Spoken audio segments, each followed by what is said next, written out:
Hello,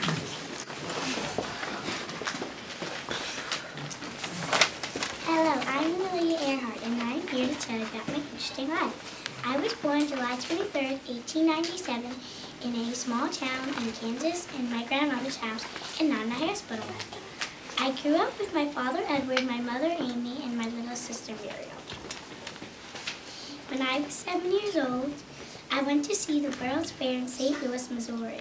Muriel and I saw a big giant roller coaster at the fair. When we came home, I tried to build a roller coaster in my very own backyard.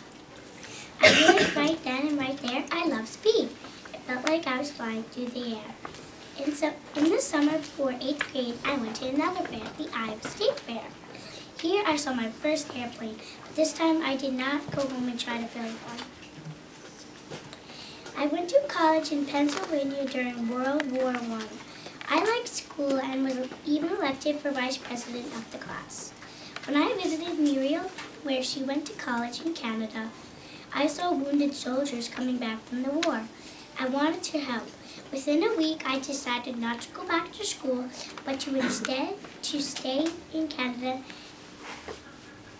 and to train to be a nurse's aide and work in a hospital. I worked at the hospital until the war was over. Then in 1920, I went back to the United States to study science at Columbia University in New York City. I wanted a career, but I just could not decide which career I wanted.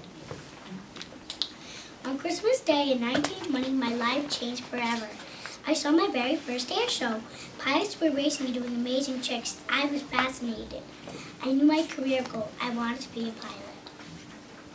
I worked air shows to earn money, but it turns out I could not make enough money as a pilot.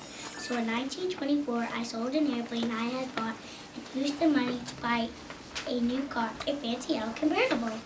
I worked taking care of small children and teaching an English class. I enjoyed this job very much.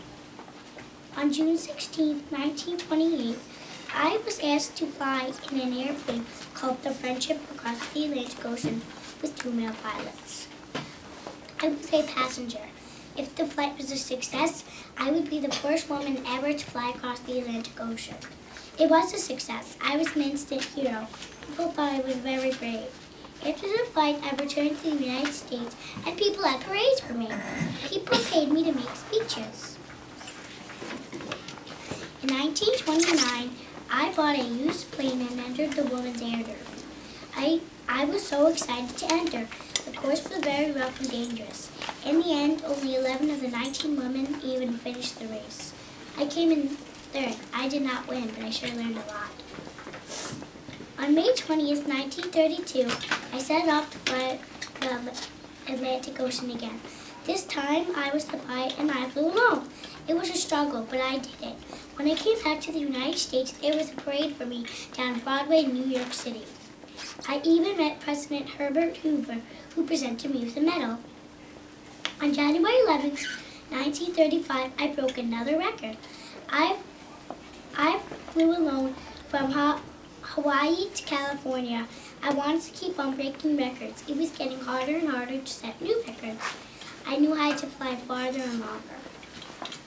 On June 1st, 1937, right before my 40th birthday, I began a worldwide journey in hopes of setting the record to be the first woman pilot to fly across the whole world alone. On June 2nd, my plane was lost over the Pacific Ocean. It was never seen again. But my memory of a brave and strong woman lives on even today. Thank you.